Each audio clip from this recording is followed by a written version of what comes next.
16/5/25 வெள்ளி பாஸ்கா 4ஆம் வாரம். முதல் வாசகம்.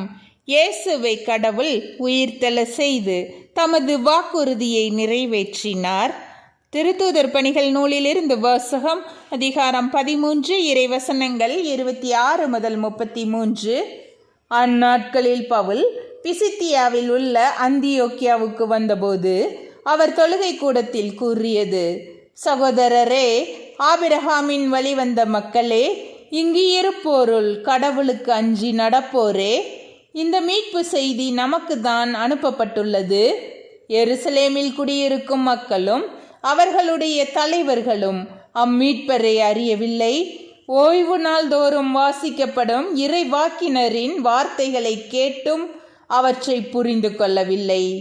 ஆயினும் அவருக்கு அவர்கள் தீர்ப்பளித்த போது அவ்வார்த்தைகள் நிறைவேறின.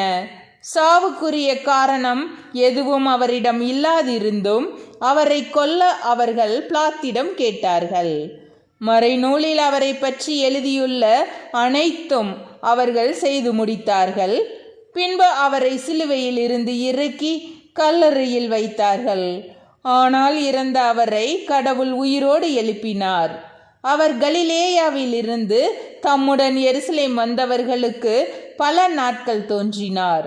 அவர்கள் இப்போது அவர்தம் சாட்சிகளாக மக்கள் முன் விளங்குகின்றார்கள். இயேசுவை கடவுள் உயிர்த்தெழ செய்ததன் வழியாக மூதாதையருக்கு அளித்த வாக்குறுதியை அவர்கள் பிள்ளைகளாகிய நமக்கென நிறைவேற்றினார். இதுவே நாங்கள் உங்களுக்கு அறிவிக்கும் நற்செய்தி.